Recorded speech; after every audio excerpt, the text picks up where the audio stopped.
The chamber was built for gods.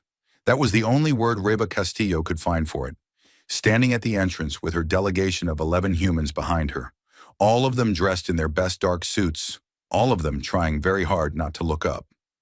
The ceiling didn't exist, or rather, it existed somewhere so far above them that the light from 1,000 bioluminescent panels dissolved into a haze that looked like a trapped sunrise. The floor was a single sheet of something that wasn't glass and wasn't stone and wasn't metal, and it carried vibrations from every footstep of every species in the gallery. Thousands of them, packed into rising tiers that curved around the central platform like the inside of a throat. Reva looked up anyway. She counted 14 species she could see clearly from the entrance. One delegation appeared to be made entirely of light, contained in magnetic bottles that hummed at a frequency she could feel in her back teeth. Another was a single organism the size of a bus, its body a lattice of living crystal that refracted the chamber's glow into rainbows that drifted across the walls. A cluster of beings near the top tier had no bodies at all, just dense clouds of particles that shifted and pulsed in patterns that the translation matrix rendered as speech. The translation matrix. That was the thing clipped to her ear, a gift from the Concorde's contact team, and it turned every sound in the chamber into flat, polite English. It also, Reva had noticed, added a slight tone of condescension when translating anything directed at the human delegation. She wasn't sure if that was a feature or a bug. "Aeon Ambassador Castillo," the matrix said in her ear, translating the booming voice of the chamber's announcer. A Torvan, reptilian, 12 feet of scaled authority standing at the central podium, representing the species designated Soul 3 Sapient. Common name? Human. Soul 3 Sapient. Not even a real name. A filing code. Reva walked forward. Her heels clicked on the not-glass floor, and the vibrations rippled outward, mixing with the footsteps of species that weighed tons. She reached the speaking platform, a raised circle in the center of the chamber, lit from below, and stood on it, 11 humans behind her, 4,000 species above her. She smiled. The announcer continued. The Concord Assessment Bureau has completed its evaluation of the Soul 3 Sapient species. The findings will now be read into the record. A screen materialized in the air beside the podium. Reva watched her species get reduced to a list. Average lifespan, 78.4 standard cycles. No regenerative capability. Single planet origin. Atmospheric dependency. Nitrogen-oxygen mix. Narrow tolerance. Gravity dependency. 9.8 meters per second squared. Narrow tolerance. Body composition, 70% water. No natural armor. No venom. No psionic capability. No electromagnetic sensitivity. No hive network. No distributed consciousness, no post-biological augmentation. The list went on. Every line was a thing humans couldn't do. From the gallery, Reva heard sounds that the translation matrix struggled with. It rendered them as sympathetic murmuring, but the tone was closer to what you'd hear at a shelter when someone brought in a 3-legged dog. And the announcer, Dasik Vor, she'd memorized the name, folded his massive scaled hands on the podium and looked down at her. His eyes were amber with vertical slits, and they held the particular warmth of someone who believed they were about to do a very kind thing. Based on these findings, Dasik Vor said, the Galactic Concorde classifies Soul 3 Sapient as a Class 1 vulnerable species. Under Article 7 of the Concorde Charter, all Class 1 species are entitled to the protection of the Protectorate System. He paused. Let it land. In the gallery, several delegations made gestures or emitted sounds that the matrix translated as approval. The Protectorate System, Dasik continued, his voice carrying the practiced rhythm of someone who had given this speech many times, Tonikin assigns a patron species to newly contacted civilizations that lack the capacity for independent galactic survival. The patron species will manage the ward's expansion into galactic territory, provide military defense, vet and approve all new technology, and intercede in any conflicts on the ward's behalf. He looked at Reva, the way a grandfather looks at a child who has just learned the world has teeth. Humanity will be safe, he said. You have the Concorde's word. The gallery erupted, not in argument, in celebration. This was, by their measure, a good day. Another fragile species wrapped in the arms of something bigger. Another small thing protected from the dark. Riva stood on the lit platform and let the sound wash over her. She let the moment breathe. She let every delegation in that chamber see a small human woman. My 5'6", no armor, no claws, no bioluminescence, standing alone in the center of their cathedral of power. Then she spoke. Counselor Vor. The chamber quieted, not because her voice was loud, the platform amplified it, but because Class 1 species didn't usually speak at their own classification hearings. They cried sometimes, trembled. One species had fainted. Thank you, Riva said. On behalf of Earth and its people, I want to express genuine gratitude for the Concord's concern for our welfare. Dasik Vor inclined his massive head. Gracious. I have a question, Riva said. Of course, Ambassador. You mentioned protection. Yes. From whom? The translation matrix carried the question to 4,000 species simultaneously. For a moment, nothing happened. Then Riva felt the vibrations in the floor change. A shifting weight, beings turning to look at each other. Dasik Vor blinked, both sets of eyelids. From the dangers of the galaxy, Ambassador, from hostile species, from resource conflicts, from the threats that a young civilization cannot yet comprehend. Riva nodded. Could you be more specific? Which hostile species? That information is classified at the Concord security level and is not typically shared with... I'd like to request access. Another ripple through the gallery. The crystal entity near the top tier fractured slightly. Its version of raised eyebrows. Dasik Vor paused. He had managed the classification of over 200 species. None of them had asked for the threat assessment. None of them had asked which predators they were being shielded from. They had all simply been grateful for the shield. Ambassador, with the protectorate system is designed so that ward species need not concern themselves with... I understand the design, Riva said. I'd also like a copy of the full protectorate charter, the unabridged version, not the summary that was provided in our welcome packet. And I'd like the list of species that have been considered as potential patrons for humanity. She said all of this the way someone orders lunch. No heat, no confrontation. Just a woman who expected to receive what she asked for because she had asked for it clearly. Dasik Vor looked at her for a long moment. Amber eyes, vertical slits. Those documents will be provided to your delegation, he said. Thank you, Counselor. Riva stepped off the platform. The ceremony wasn't over. There were rituals, blessings from elder species, a formal welcoming song performed by a species that communicated entirely through harmonic resonance. But the moment had passed. The chamber had felt something it didn't have a classification for. Not defiance, not aggression, not fear. A small thing standing in a room full of giants, asking for the paperwork. After the ceremony in the suite assigned to the human delegation, sparse, comfortable, clearly designed for something larger, Riva sat at the table and removed her earpiece. Colonel Marcus Wren stood by the window, looking out at the station's interior. A city built in a sphere, lit by an artificial sun. Ships moved through it like fish through an aquarium.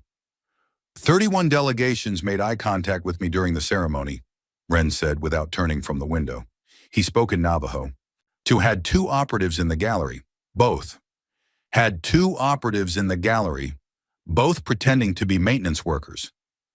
Riva opened the welcome packet, glossy translated into English with that same faint condescension. A brochure for the soon-to-be protected.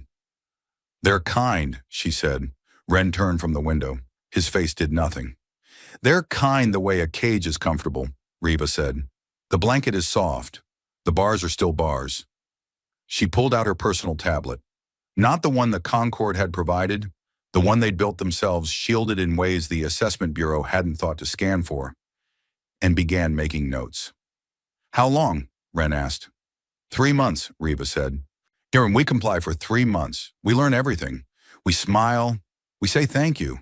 We eat their food and attend their seminars and let their liaison follow us around with a clipboard. And then? Riva looked at him. Then we stop being the 3-legged dog. Down in the cargo bay, a Concord customs officer was reviewing the human delegation's supply manifest.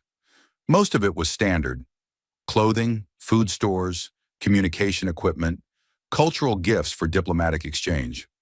One line item gave him pause: medical supplies, trauma kits, surgical equipment, blood products, typed and stored for rapid transfusion, enough for a field hospital, enough for a species that had packed for a journey expecting to bleed. The customs officer flagged it, filed it, and moved on. Humans were class 1, fragile things. They probably just bruised easily. And he didn't think about it again. He should have. 3 months in, and the humans were perfect. That was the word N kept using in the reports filed back to the Concord Liaison Bureau. Perfect compliance. Perfect attendance at cultural integration seminars. Perfect submission of technology for review. Perfect cooperation with inspection teams visiting Earth. The humans opened every door, answered every question, smiled at every request. Inna hated it. Not the humans. Inna liked the humans, and that was part of the problem. The Kithla species experienced emotion as light. Happiness was a warm gold. Anxiety was a flickering violet. And the feeling Na got around the human delegation was a color that didn't have a name. Something between admiration and the deep bone instinct that said, "Pay attention? Something is wrong here. And the water's too still." N had been a liaison officer for 60 years, assigned to 11 ward species over that time. Every single one had resisted the protectorate in the first months. The Delvari had refused inspections for a full cycle. The Hollow Singers had attempted to smuggle weapons past the technology review. The Mosskin, gentle, peaceful Mosskin, had staged a silent protest by growing over the door to the Concord Embassy and refusing to unroot for 3 weeks. Resistance was healthy. Resistance was normal. It meant the species had pride, had autonomy, had a self-concept that pushed back against being managed. The humans had none of that. Or rather, they showed none of that. And the difference between those two things kept Anne awake at night, skin flickering a troubled indigo in the dark of the quarters. Reva Castillo was the center of it. The woman moved through the Concord station like water finding cracks in stone. In 3 months, she had learned the social customs of 12 species, not from briefings, not from the cultural database, but from sitting with them. She hosted dinners in the human delegation suite, small gatherings, never more than 10 guests. She served food from Earth, and strange, pungent, colorful things she called recipes from home, and she asked questions. Not political questions, personal ones. She asked the Minari delegate about her children. She asked the Torvan trade attaché about his retirement plans.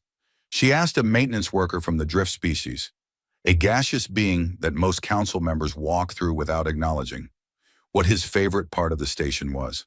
And the maintenance worker had flickered with such startled joy that the corridor lit up for a full minute after Reva left. N watched all of this, filed all of it, and understood none of it. "She is gathering intelligence," N told the bureau chief during a private briefing.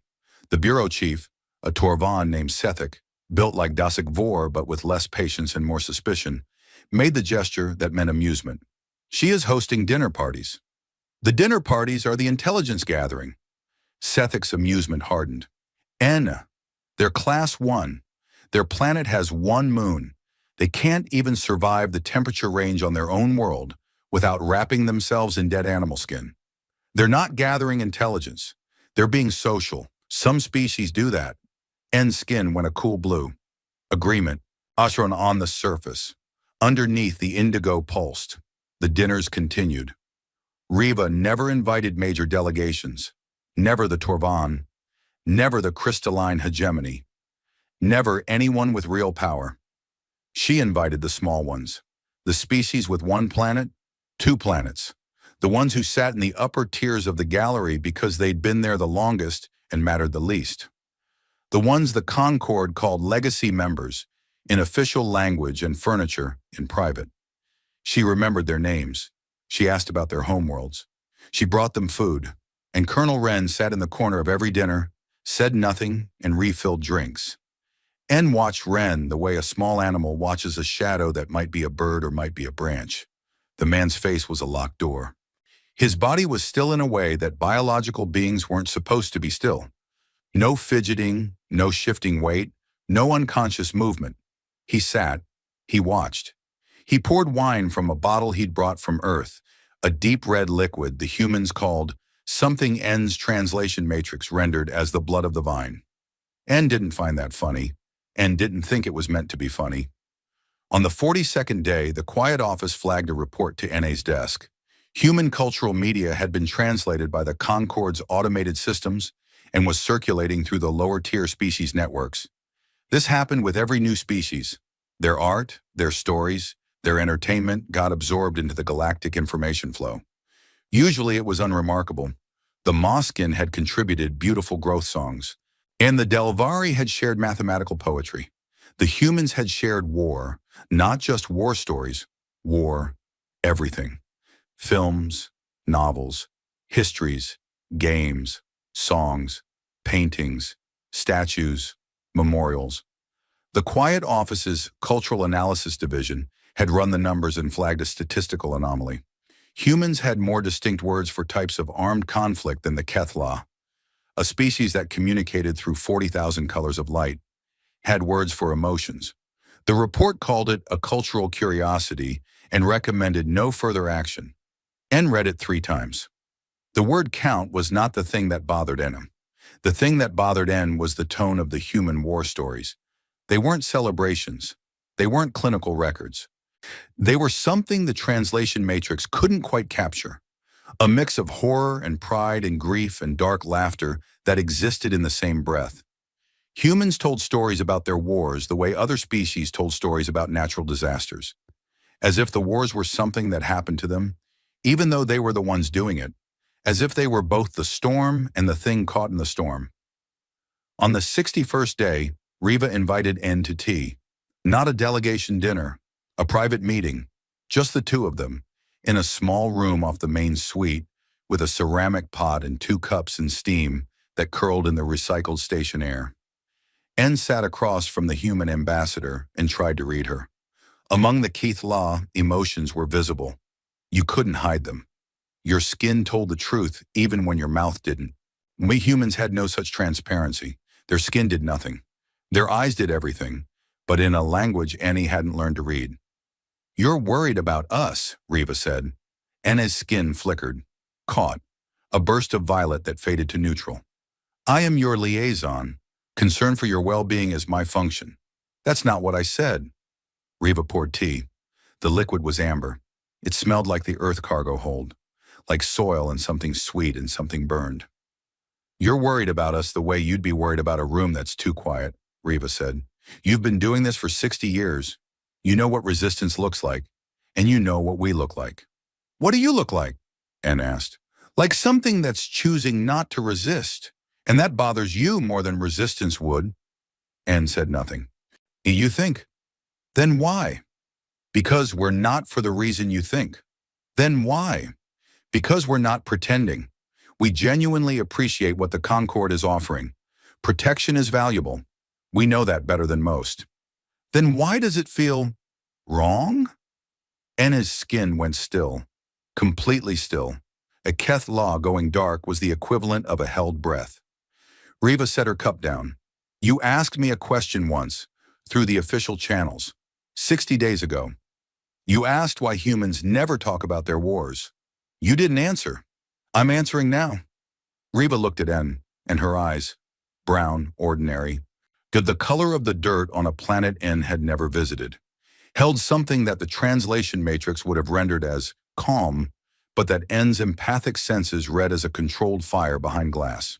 We don't talk about our wars, Riva said, because they're not in the past. Every human alive carries them.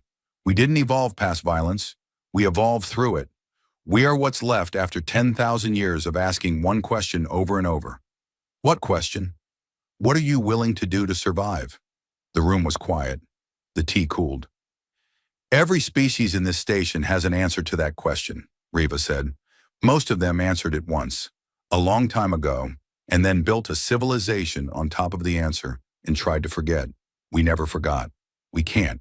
It's in everything we make, our stories, our songs, our buildings, and our food. She gestured at the teacup. This plant, the leaves in this cup, We cultivated it during a period of our history when three empires were fighting over a trade route. People died for these leaves, and we still drink it every morning." She smiled. It was the saddest thing En had ever seen a face do. "We do talk about our wars," Riva said. "You just classified it as entertainment." En left the room with skin cycling through colors too fast to name. In the corridor, the drift maintenance worker, the gaseous one Riva had spoken to weeks ago, floated past and paused. "You okay?" it asked. En realized this was the first time in 60 years a non-Kethla had asked. Back in the human suite, Ren was waiting. "How much did you tell her?" he asked. "Enough to keep her honest," Riva said. "Not enough to scare her. You sure about that?" Riva picked up her tablet, the one the Concord didn't know about. The screen showed a map of the station, overlaid with dots, color-coded, labeled, tracked. Every delegation, every trade route, every political alliance and old grudge and secret deal she'd pulled from 3 months of dinners and conversations, and the simple, radical act of asking people about themselves. 31 species, she said. 31 delegations that the Concord treats like furniture. 31 species that haven't had anyone ask about their children in decades. And they trust you. They trust that I remember their names. She set the tablet down, which is more than the Concord has done. Ren looked at the map, the dots pulsed softly. "Phase 2? he asked. "Phase 2, Riva said. She tapped a dot on the edge of the map. Deep space, neutral territory, where a human colony transport was currently making its way through a shipping lane that the Concord had marked as safe. "Let's see if they're right about that," she said. 12 hours later, they weren't. The distress signal hit the Concord's relay network at 3:14 station time, and it tore through the chain of command like a stone dropped through water. A human colony transport, the New Meridian, carrying 800 civilians and a crew of 40, had been intercepted in the Caval corridor by a wreck raiding fleet. 6 warships, standard formation for a wreck predation run, 2 flankers to cut escape vectors, 3 assault craft for boarding, 1 command ship hanging back to coordinate. The wreck were mid-tier predators. Not the worst the galaxy had to offer, but bad enough. They targeted soft species in transit, cargo haulers, colony ships, anything that couldn't shoot back. They stripped the ships for technology, took biological samples for trade on the black markets, and left the wreckage drifting. The Concord had been managing the wreck problem for 2 centuries, which in practice meant writing sternly worded resolutions and assigning protection escorts to species that could afford the fee. Humans could not afford the fee. Humans were Class 1. The Protectorate was supposed to cover them. The Protectorate fleet was 11 hours away. Dasik Vor received the report in his private chambers and felt something he hadn't felt in a long time, a cold physical shame. When 800 humans were sitting in a metal box in the dark between stars, and the only thing between them and the wreck was whatever standard security complement the humans had seen fit to bring. He dispatched the fleet, fastest available ships. 11 hours. He sat at his desk and did math. Wreck boarding operations took 2 to 4 hours. Even if the humans sealed the ship and vented atmosphere in the non-essential sections, a standard defensive measure, the wreck would cut through the hull within 6. The fleet would arrive 5 hours too late. Dasik Vor began drafting the condolence message. The protection fleet dropped out of transit at the Caval corridor at 14:22 station time. And Commander Thesic, a Torvan career officer with 80 years of patrol experience, had spent the 11-hour journey preparing her crew for a recovery operation. Body retrieval, wreckage cataloging, evidence collection for the formal protest the Concord would file against the wreck, which the wreck would ignore, as they always did. What Commander Thesic found was a debris field, not the New Meridian. The New Meridian was intact, running lights on, holding position at the center of the corridor, steady as a parked car. No hull breaches, no atmosphere venting, no emergency beacons. The debris field was the wreck fleet, 6 warships, reduced to fragments. The pieces spun in a slow, glittering cloud that stretched across 12 kilometers of space. Juan and the New Meridian sat in the middle of it like a bird sitting in a circle of broken eggs. Thesic stared at her sensor display for a long time. "Hail them," she said. The comm screen flickered. A human face appeared. Young, female, freckled, wearing a headset that was slightly crooked. She smiled. "Oh, hi. You guys make great time. We weren't expecting you for another hour. Want a doc? We've got coffee going." Thesic opened her mouth, closed it. "What happened here?" she asked. The human, her name tag read Lieutenant Park, looked off screen, as if checking with someone, then looked back with the expression of someone who had been asked to explain something ordinary. "Oh, the wreck thing. Yeah, they showed up about 11 hours ago, tried to board us. And our security team handled it." She said this the way someone might say the plumber came and fixed the sink. "We filed an incident report already.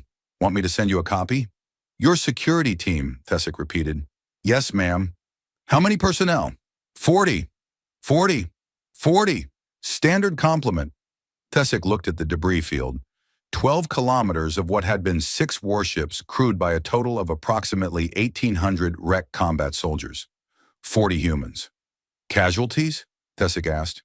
Her voice had gone very controlled. 4 injured, nothing critical. PFC Rodriguez broke his wrist, but he says it was from slipping on the deck plating, not combat, so we're arguing about whether it counts. Lieutenant Park grinned. "He's gonna lose that argument." Thesic cut the comm, turned to her sensor officer. "Full scan. Huddy, everything. I want to know what weapons did this." The sensor officer ran the scan, then ran it again, then requested a third pass because the first 2 couldn't be right. The debris showed energy signatures that the Concord weapons database couldn't classify. The warships hadn't been disabled and then destroyed. They'd been taken apart, with a speed and precision that suggested the humans hadn't been defending themselves so much as demonstrating a point. The wrecked command ship, based on the blast patterns, had been the last to go. It had tried to retreat. It had not retreated fast enough. Thesic filed her report with a single addendum at the bottom, handwritten in her own script. "Reclassification recommended, immediately." At the Concord station, Riva Castillo received the news, expressed appropriate relief, when requested a meeting with Dasik Vor. They met in his office, a room designed for a being twice her size, with furniture scaled for Torvan bodies, and a window that looked out on the station's artificial sun. Riva sat in a chair that made her look like a child visiting a principal, and she didn't seem to notice her care. "Ambassador," Dasik said. He was standing. He hadn't offered her a seat. She'd taken one anyway. "I must ask you about the incident in the Kaval corridor." "Of course. Your colony transport destroyed 6 wreck warships. Our security complement engaged hostile forces in defense of civilian lives, yes. 40 personnel. Standard complement for a transport of that size." "Ambassador." Dasik placed both hands on his desk. His claws left small marks in the surface. "There is no species in the Concord registry that could achieve what your people achieved in the Kaval corridor with 40 combatants. The wreck are not a minor threat. Their warships carry 300 soldiers each. Your people were outnumbered 45 to 1. Riva nodded. "Yes, that's about right. And you suffered 4 injuries, one of which was a slip." Dasik stared at her.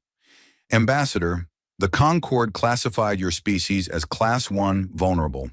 Your bodies are fragile. Your lifespans are short. You have no natural weapons, no armor, no regenerative capacity. Your atmospheric tolerances are narrow. On paper, you are one of the most physically limited species we have ever contacted."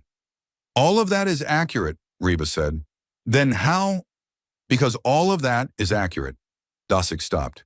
His amber eyes narrowed. Riva leaned forward in her oversized chair. Her feet didn't quite touch the ground, and she didn't care about that either. "Counselor Vor, let me ask you something. In your species' history, and I've read as much as the archives allow, how many existential conflicts has the Torvan species faced?" Dasik considered. 3, over the course of our recorded history. "How long is your recorded history?" 12,000 standard cycles. 3 existential threats in 12,000 years, Riva said. "We've had that many in a century, sometimes in a decade.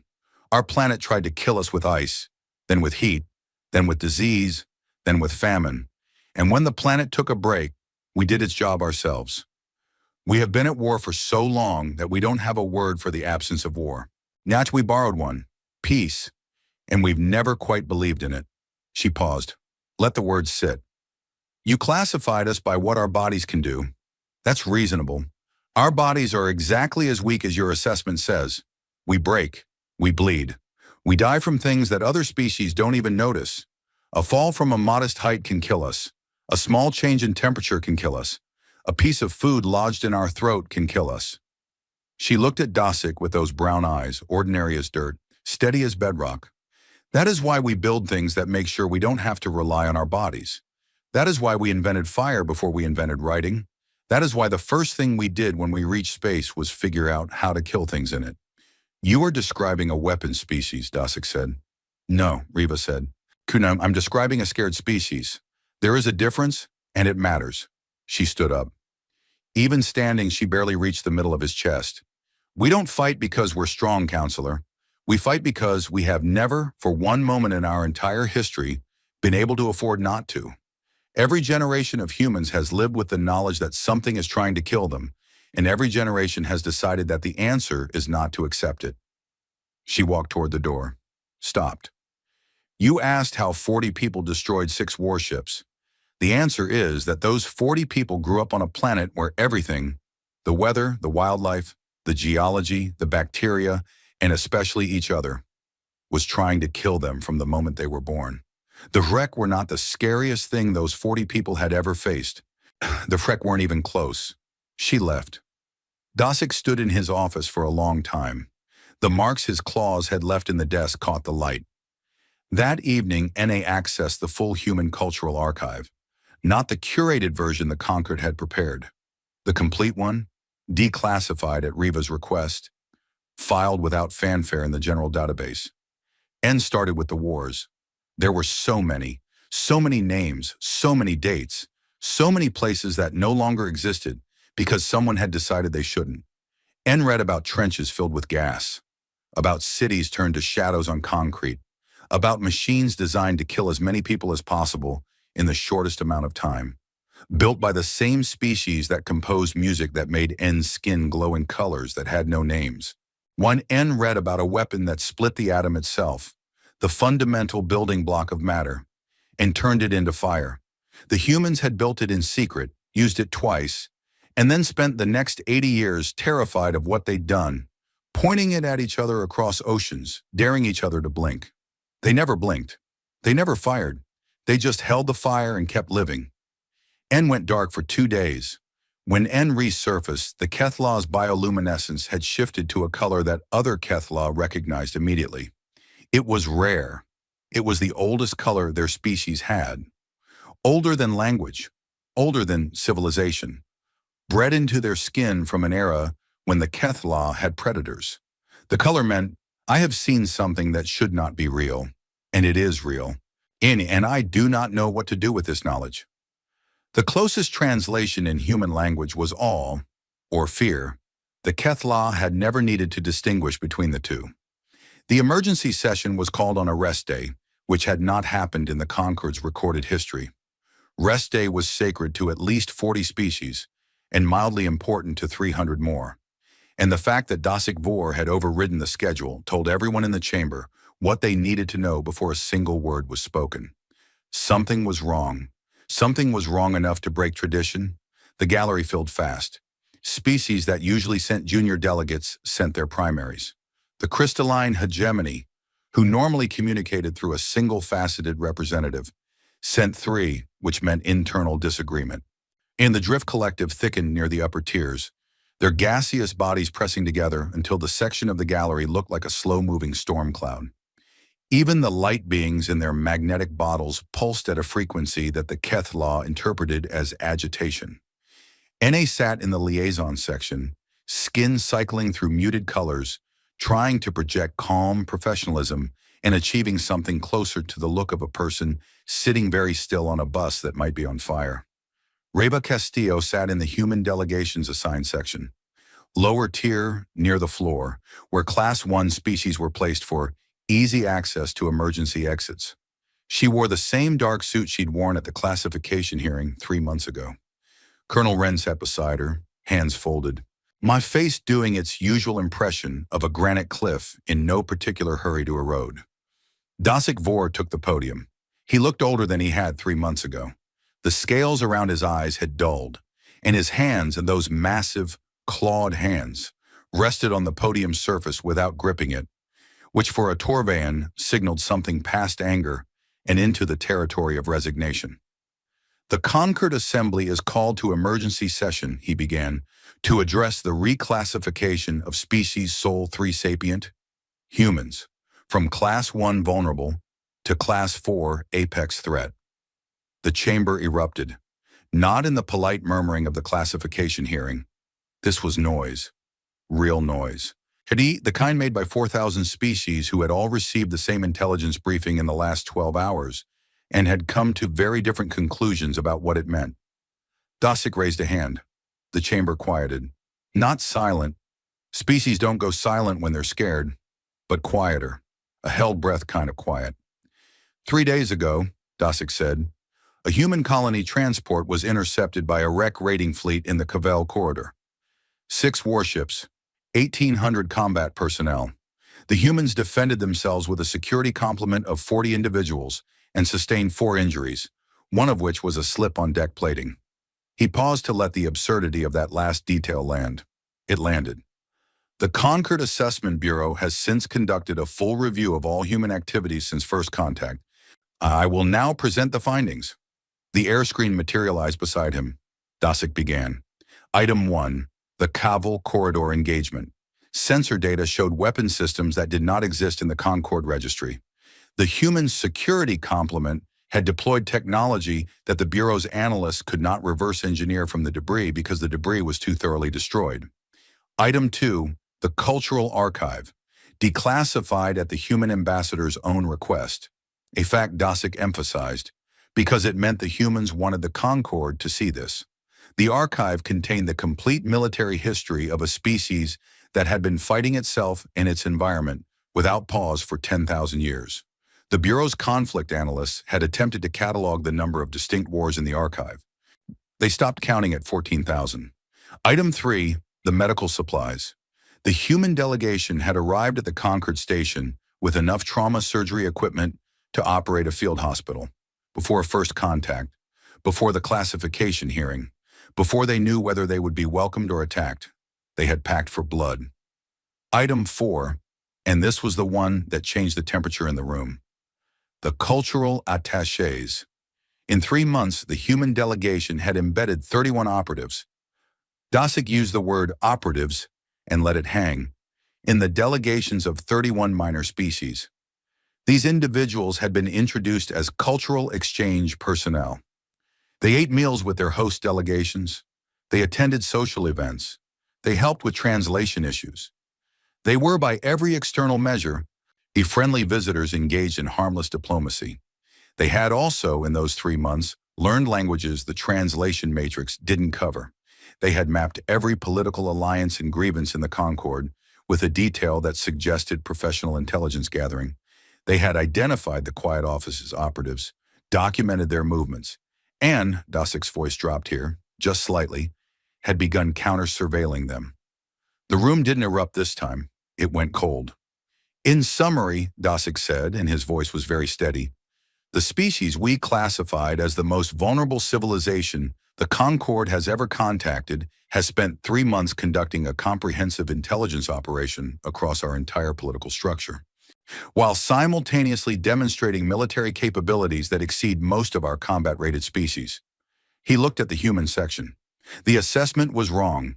The crystalline hegemony delegate stood, or rather expanded. The crystal being grew upward, light refracting through its body in sharp patterns that the Kethla read as aggressive formality. The hegemony moves for immediate reclassification and the implementation of Quarantine Protocol 7, the delegate said. The human homeworld is to be isolated. All human personnel are to be confined to their delegation quarters. The protectorate is to be dissolved and replaced with a containment framework. A second later, the Torvayan defense minister seconded the motion. Then the chamber broke open. Half the delegations wanted quarantine. A quarter wanted the protectorate reinforced with military oversight. A tenth wanted to pretend nothing had happened and table the discussion. The Drift Collective, which hadn't spoken in a council session in 8 years, said one word, "Wait," and nobody listened. Reva sat in her chair, hands in her lap, and watched the chamber tear itself apart.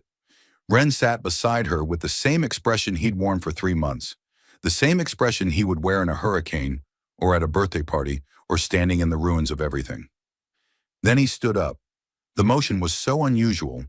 The human military attaché had never stood in a council session, had never spoken, had barely been registered as present, that several nearby delegations went quiet out of sheer surprise, and the quiet spread outward like a ripple. Ren walked to the speaking platform. He was not tall by Torvon standards. He was not impressive by crystalline hegemony standards. He was a man of average height in a dark suit, and he walked with the unhurried gait of someone who had learned a long time ago that rushing made you miss things. He stood on the lit circle. He looked up at the gallery, and he began to read. Names, dates, coordinates. The Torvon border expansion of Cycle 4312. 3 systems seized from the Minari under the pretext of defensive repositioning. The crystalline hegemony's trade embargo of Cycle 4340, which had starved the Holosinger homeworld for 2 years before the Concord intervened. The Quiet Office's surveillance operation on the Kethla Diplomatic Corps, still active, never disclosed, running for 31 years. The Drift Collective's forced relocation from the Nebula wards, framed as environmental protection, executed as territorial acquisition by the hegemony. He read for 4 minutes. The list covered 50 years, every major species, every dirty secret the Concord had buried under procedure and protocol, and the comfortable fiction that the powerful species were civilized. The chamber was silent, not the held-breath silence of anticipation, the caught-in-the-act silence of a room full of beings who had been certain their closets were locked. Ren stopped reading. He looked at Dasik Vor. "Your assessment of us was wrong," he said. His voice was quiet. The platform carried it. "But your assessment of the galaxy was right. It is dangerous. Mash, you were just wrong about who makes it that way." He stepped off the platform and walked back to his seat, sat down, folded his hands. Reva stood. She didn't walk to the platform. She spoke from the human section, looking up at the gallery the way you'd look up at a mountain you intended to climb. "Counselor Vor," she said, "members of the Concord, I understand the alarm. I'd be alarmed too. You thought you were adopting a stray, and the stray turned out to have teeth. A few species made sounds the Matrix translated as nervous laughter. So let me be clear about what we want.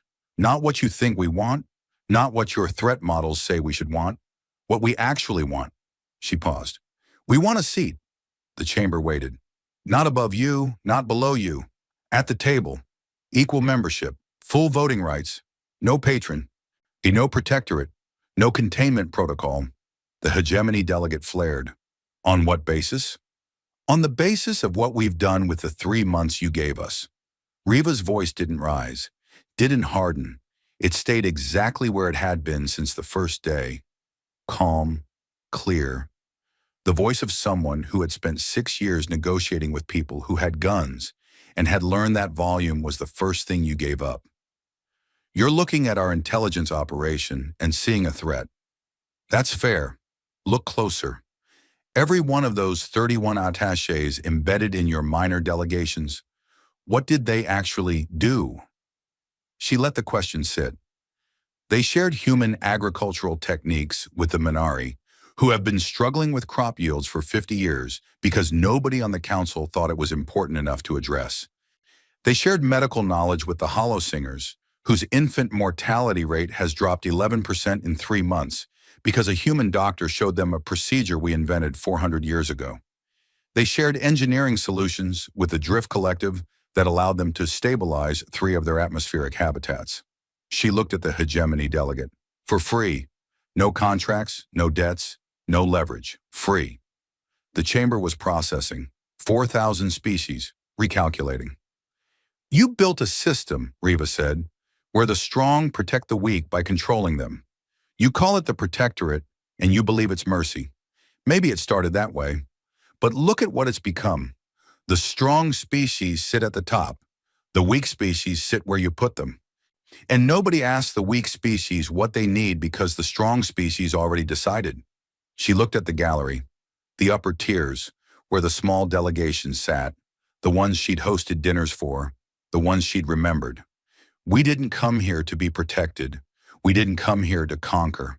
We came here because we've spent 10,000 years learning the same lesson over and over and over, and we finally want to try sharing it. What lesson? Dosick asked. That nobody survives alone, not even the strong ones. The chamber sat with that. Dosick Vor sat with it longest. He looked at the human woman, small, fragile, mortal in ways his species would never understand, and he saw something that his 300 years of life hadn't prepared him for. Not a threat, not a victim, a mirror. When the session adjourned without a vote, the delegations needed time, the hegemony needed to regroup, the quiet office needed to assess how badly they'd been compromised. That night, Dosick Vor sat alone in his chambers and opened the Human Cultural Archive. He had been avoiding it. He couldn't avoid it anymore. He started with the 20th century, 100 years of human history, the first war that used industrial machinery to kill, the gas, the trenches, the flu that came after and killed more than the war did. Then 20 years of silence, and then the Second War. Bigger, worse, mechanized, global. The camps, the bombs. 2 cities turned to ash in a flash of light. And then, this was the part that kept Dosick from sleeping, the humans didn't collapse. They didn't retreat. They didn't go quiet. They built. They rebuilt the cities. They wrote treaties. They went to their moon. They invented machines that could think. They connected every human on their planet to every other human in a web of light and information. They did all of this while pointing world-ending weapons at each other across oceans. They held the fire and kept building. Dosick read until the artificial sun in the station cycled to dawn. He read about the 21st century, the warming, the plagues, the wars that didn't end, the species that went extinct because humans couldn't stop growing. And still they built. Still they reached. Still they didn't stop. He closed the archive. He sat in the dawn light. He thought about a species that had every reason to give up and never once considered it. He didn't sleep that night either. The vote was scheduled for the 7th day after the emergency session, and the station spent every hour of those 7 days doing what political bodies have always done when faced with a decision that scares them, talking in circles and hoping someone else would go first. The crystalline hegemony held closed sessions. The Torvin Defense Council met 4 times. The Quiet Office produced a report so classified that only 3 beings were authorized to read it, and 2 of them immediately wished they hadn't. The minor delegations, the 31 species that had been eating dinner with Reva Castillo for 3 months, did something the Concord had never seen them do. They talked to each other, not through official channels, not in the assembly chamber, in corridors, in cafeterias, was in the maintenance tunnels where the Drift Collective lived. Small conversations, quiet ones. The kind that don't show up in intelligence briefings because nobody thinks to monitor the species that don't matter. N watched it happen from the liaison section of the station and felt the skin along both arms pulse in a color that meant something is forming and I cannot stop it. On the 3rd day, the Minori delegate, a small 4-armed being named Tessic, who had attended every one of Reva's dinners and who had cried quietly when a human agricultural specialist showed her how to double her homeworld's grain yield, walked into the Concord Records office and filed a procedural motion. The motion was simple. The 31 minor delegations wished to register as a formal voting bloc under Article 12 of the Concord Charter. And they had a name. They called themselves the Table, a human word, Tessic explained, that meant the place where everyone sat at the same height. The records officer processed the motion. It was legal.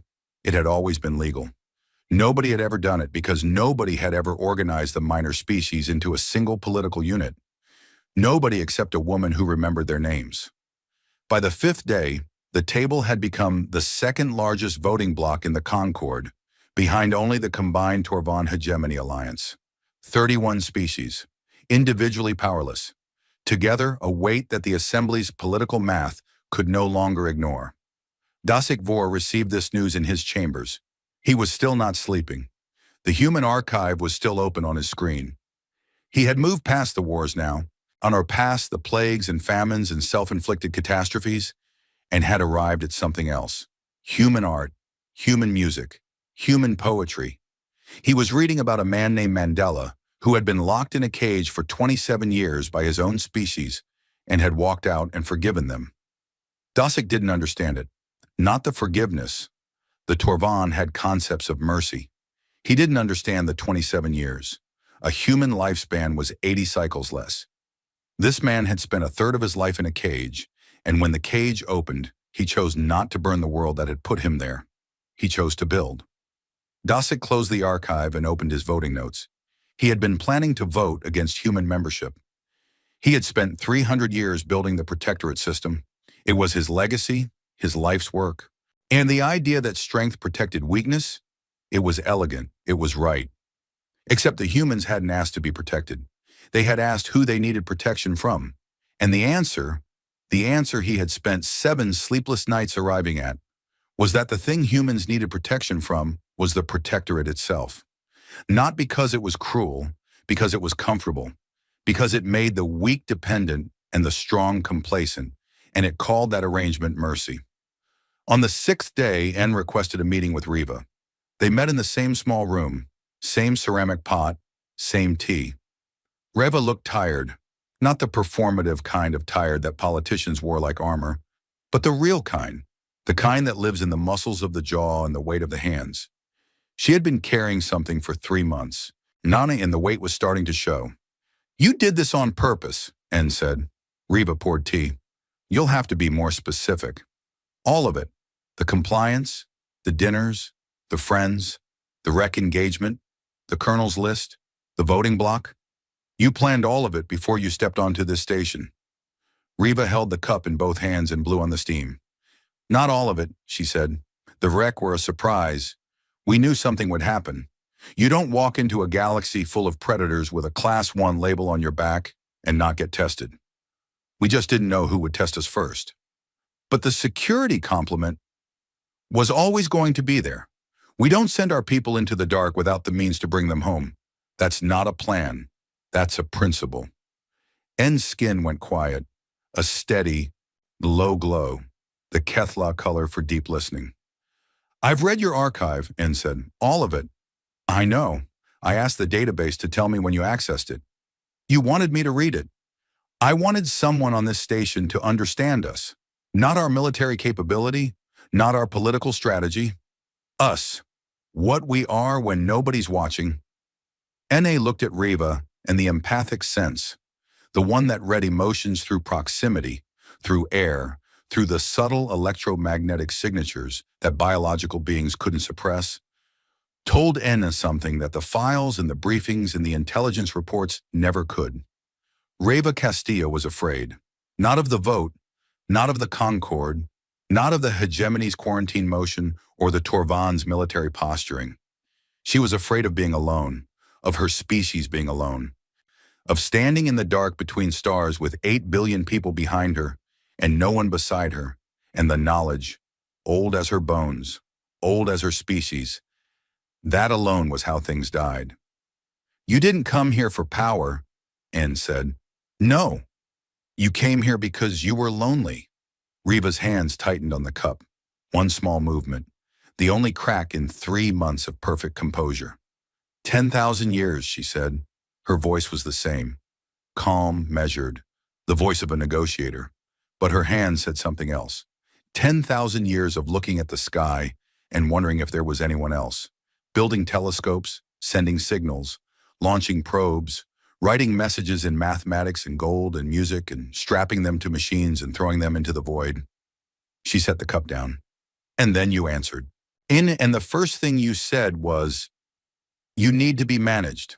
N's skin went through 3 colors in a second. Guilt, recognition, something without a name. "We don't need a patron," Reva said. "We need a partner. We need someone to sit with us at the table and tell us when we're wrong and let us tell them when they're wrong and build something together. That's what we came for. That's what humans have always come for." She looked at Anim. and the tiredness in her face shifted into something steadier. Not hope. Humans were too scarred for easy hope. Something tougher. The decision to try anyway. "That's why I made friends," she said. "Not assets, not allies. Friends. Because friends are the only thing that has ever kept us alive." The seventh day came. The assembly chamber filled for the last time. Every species. Every delegation. The gallery was packed in a way it hadn't been since the founding session. Bodies and forms and lights and gases and crystalline structures all pressed together, watching the central platform where the question of humanity would be answered. The procedure was simple. A vote, yes or no, full membership for Earth, or quarantine and containment. Dasik Vor called the roll. The Torvan Defense Council voted no. Expected. The military establishment didn't like variables it couldn't control. The crystalline hegemony voted no. Expected. The hegemony didn't like anything that hadn't been their idea. 3 mid-tier species voted yes. Then 2 voted no. Then 1 abstained. The count teetered, and then the table voted. Kurtesik stood, all 4 arms folded in the Minari gesture of formal declaration, and spoke on behalf of 31 species. "The table votes yes, unanimously." The chamber shifted. The math shifted with it. 31 species, each with a single vote, adding up to a weight that the Concord had never calculated because it had never imagined they would speak with one voice. The remaining delegations voted in rapid succession, some yes, some no, most following the current they could feel moving through the chamber like a tide. When the count was final, the margin was not close. Humanity had its seat. Riva stood in the human section. She did not cheer. She did not smile. She closed her eyes for a moment, one moment, the length of a breath, and then opened them and walked to the podium. The signing was brief, a document, a seal, or a formal acknowledgement that the species soul, 3 sapient, humans, were full members of the Galactic Concord, with all rights and responsibilities therein. No patron, no protectorate, no walls, no cages, no comfortable dependency wrapped in the language of care. Riva signed her name. Her handwriting was small and precise. After the ceremony, the chamber began to empty. Delegations filed out in clusters, already talking, already recalculating. The political landscape of the Concord had shifted, and everyone knew it, and nobody knew yet what shape it would take. Dasik Vor found Riva in the corridor outside the chamber. She was standing by the window that overlooked the station's interior. The city in a sphere, the artificial sun, the ships moving through constructed air. "I voted against you," he said. "Can I know? Not because I think you're a threat." Riva looked at him, waited. "Because I have spent 300 years building something I believe was good, and you have shown me in 3 months that it wasn't." He paused. His scales caught the light. "That is difficult to accept." "It should be," Riva said. "If it were easy, it wouldn't mean anything." Dasik nodded. A slow, heavy movement. "I told you at the classification hearing that vulnerability is a problem to be solved from outside." He looked at the city beyond the window. "You treat it as fuel." "We treat it as the truth," Riva said. "We are vulnerable. We will always be vulnerable. The question was never how to stop being vulnerable. The question was what to do about it. And your answer? Reach out, every time, even when it hurts, and especially when it hurts." Dasik was quiet for a long time. Then he said, "That unsettles me." "Good," Riva said. "That's the right response." They stood together at the window, the Torvan who had built the cage and the human who had picked the lock. Neither of them had anywhere to be. 20 minutes later, Ren found Riva in the delegation suite. She was sitting at the table, shoes off, feet tucked under her, working on her tablet. The map was gone. In its place was a document, dense, technical, full of agricultural data. "Visitor," he said. A young delegate stood in the doorway. Insectoid, 6 limbs, compound eyes that reflected the room in 1,000 tiny mirrors. New, newly contacted, newly classified. The translation matrix tag on its thorax was still shiny. Class 1 vulnerable. The delegate made a sound the matrix rendered as nervous greeting. "Come in," Riva said. The delegate entered. It moved with the careful steps of a being in an unfamiliar place, and its compound eyes swept the room, cataloging, assessing, looking for threats. Reva recognized the look. She'd worn it herself, 3 months and a lifetime ago. "You're the humans," the delegate said. "We are. They classified us today. Class 1. They're assigning us a patron." Reva nodded. "We heard what you did, what you said. The vote." The delegate's limbs clicked together. Anxiety or excitement, or both. "We don't want a patron either, but we're not like you. We don't have warships. We don't have weapons. We don't have—" "Teeth," Reva said. The delegate went still. "Neither did we." And at once, she picked up a data chip from the table and held it out. The delegate took it in 2 of its 6 hands, turning it over, compound eyes reflecting the small object 1,000 times. "That's a frequency code," Reva said. "Direct line to our delegation. If you need anything at all, you call. Will you protect us?" Reva looked at the delegate. 6 limbs, compound eyes, a body made of chitin and uncertainty, standing in a galaxy that had already decided it was small.